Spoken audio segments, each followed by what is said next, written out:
For large stretches of my adult life, I've slipped into a weird and probably slightly unhealthy little ritual, leaving an episode of Red Dwarf playing by my bed as I fall asleep. Why would anyone do this? Well, apart from me being slightly unbalanced, obviously, Red Dwarf, particularly the first two series, is in my opinion the ultimate nighttime show.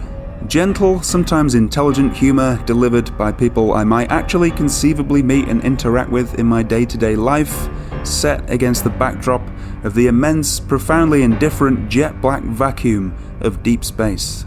What could be more conducive to sleep, really? Well, rehypnol, I suppose, but that's a bit tricky to get hold of around these parts. There's a real melancholy and a sense of desolation to Red Dwarf, particularly the first two series.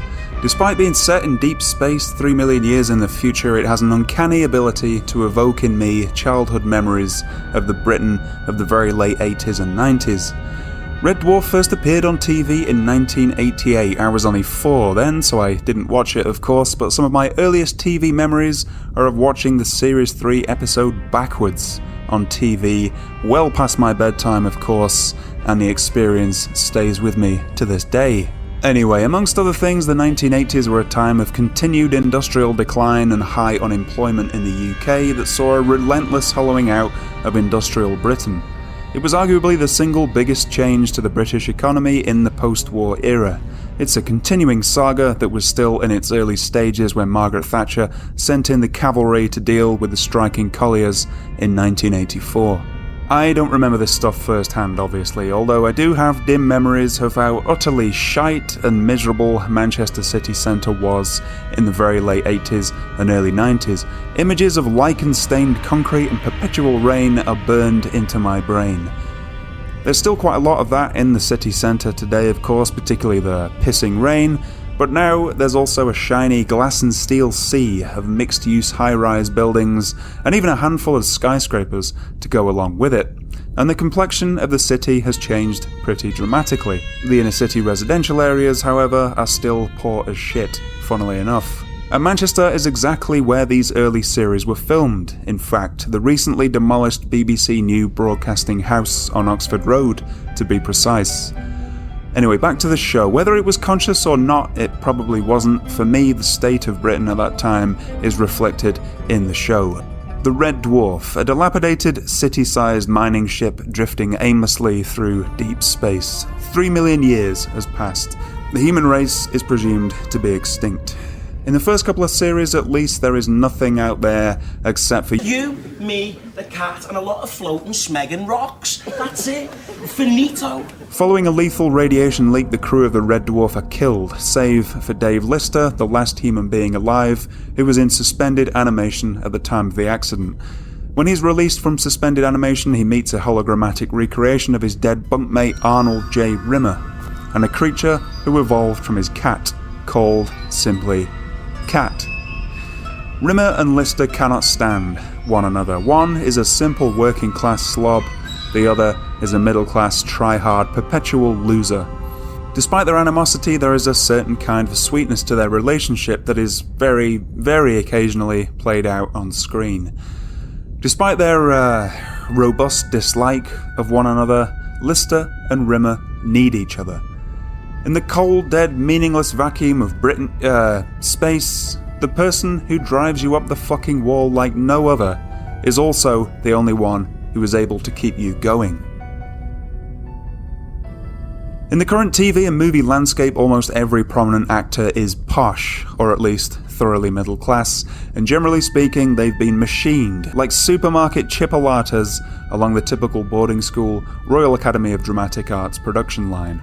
With one or two exceptions like Jodie Comer, for example, the big British actors like Redmayne, Hiddleston, Cumberbatch and all that lot are solidly posh. In fact, Hugh Laurie, Tom Hiddleston and Tom Hollander all went to the same private school, the Dragon School, a small prep school in Oxford with fees of up to 28 grand a year that also educated Emma Watson, Jack Davenport and Jack Whitehall, among others. From there, Laurie and Hiddleston at least both went to Eton, the launchpad for the likes of Eddie Redmayne, Damian Lewis and Dominic West. Some of these folks are very good actors, of course, but they're certainly not representative of the vast majority of the population of the UK. Bring out your dead! Bring out your dead! Bring out your dead! They are not really people we can relate to or identify with. They certainly sell well overseas though, and that's what really matters, isn't it? Looking back at Red Dwarf from this vantage point, we can see that things have actually gone backwards in some ways from the 80s and 90s, at least in terms of class. Red Dwarf, a comedy sci-fi, is written by two writers from the provincial northern city of Manchester and stars Craig Charles, a mixed-race working-class Liverpudlian performance poet, Danny John Jules, a black working-class dancer from London, who coincidentally also had a small part in another one of my childhood favourites, Labyrinth, Chris Barry, an impressionist who'd featured heavily on Spitting Image but was nonetheless far from being a quote-unquote legitimate actor, Norman Lovett, a stand-up comedian who started out by supporting punk bands in the 70s, and a bit later on, Robert Llewellyn, who quit his job making shoes to enter the alternative comedy scene with a group called the Joeys. So, a very varied bunch of performers from all walks of life. The idea of this lot starring in a sitcom on terrestrial TV nowadays is unimaginable, really. The only people doing that today are, them. Furthermore, there's no way Red Dwarf could have slipped through the cracks at the BBC and made its way to our television screens in the modern era. It's simply far too interesting a concept to warrant any investment. According to the writers, Red Dwarf was initially conceived of as a kind of Porridge in space, Porridge being the 1970s sitcom starring Ronnie Barker and Richard Beckinsale, revolving around the exploits of two prison inmates who spend a lot of time talking to each other while lying around on bunk beds. Despite its wacky setting, Red Dwarf's early series really echo the traditional British sitcom setup of two dysfunctional characters in a confined and pretty depressing space. We've seen this setup many times in shows such as Steptoe and Son, Porridge, Only Fools and Horses to a degree, Bottom and Father Ted. Yes, that's not British, it's Irish, but I'll mention it anyway. It also shares a lot of similarities with John Carpenter's student project / uber-cheap screen debut Dark Star, in which the long-haired crew of the frequently malfunctioning scout ship Dark Star get assaulted by an evil alien beach ball, and the character Doolittle surfs out into space on the back of a piece of floating debris left behind from a thermostellar explosion. Dark Star had hippies in space. Red Dwarf has lads in space, but they're certainly very similar in tone. In the 90s, in the UK, I maintain that outside of rock music at least, this was pretty much the only interesting thing coming out of the UK. We had great sitcoms like Blackadder on the TV, for example, but in terms of cool shows or, heaven forbid, movies with some imagination, scope and ambition that felt as though they actually had a pulse, this was pretty much it. Everything else that was fun and had some vitality about it was American or sometimes Japanese. The only hit movies we had were absolute tripe, like 4 Weddings and a Funeral, obsequiously playing up to that rather fantastical image of Britishness that plays so well internationally, but in reality has absolutely bollocks all to do with the broader population of this country.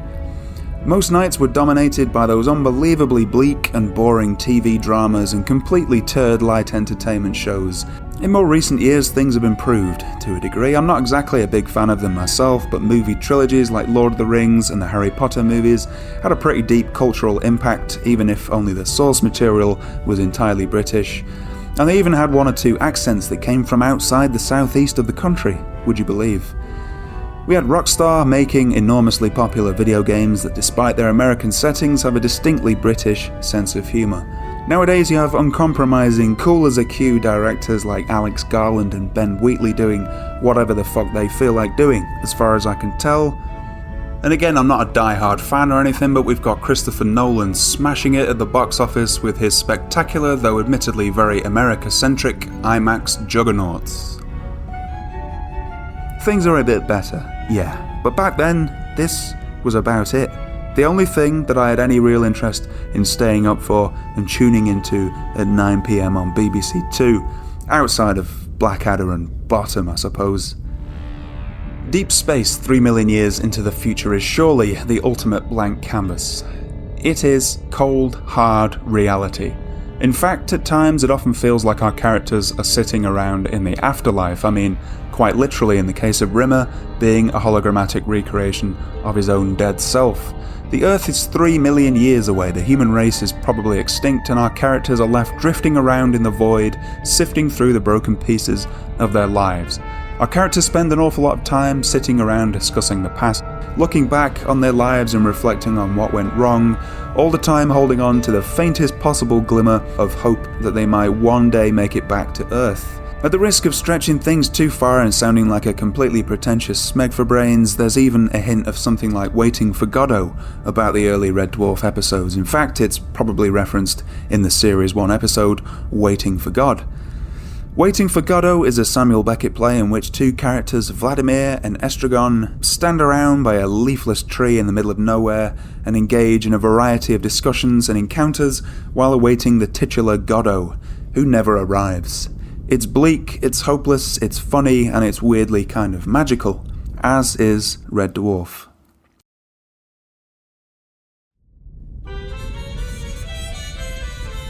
So why the hell would I watch something so depressing while I'm dropping off to sleep? Well, when you listen to someone like Brian Cox or Neil deGrasse Tyson talking about how unimaginably enormous the cosmos is and how infinitesimally small humans are in the grand scheme of things, most people react in one of two ways.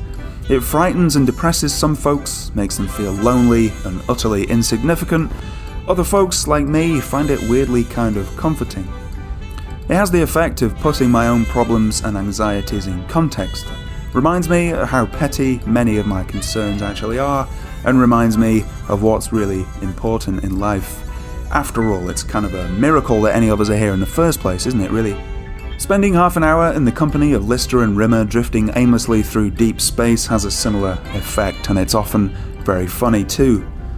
Series 3 to 6 looked far, far better visually. They were funnier, faster paced and warmer than the first two, and they also introduced the wonderful Robert Llewellyn to audiences. In many ways, it was a better show, but still, there is a starkness, a pathos, and even an occasional sweetness to the first two series that just makes me keep coming back. Recently it was announced that Rob Grant, half of the original writing team who left the show in the mid-90s, would be returning to Red Dwarf, albeit in solo mode. In a recent podcast he talked about the possibility of a rebooted TV show or an animation based on Red Dwarf. Well, I'd be pretty darn interested in seeing that actually. For me, as good as the show is, I always thought there was untapped potential there.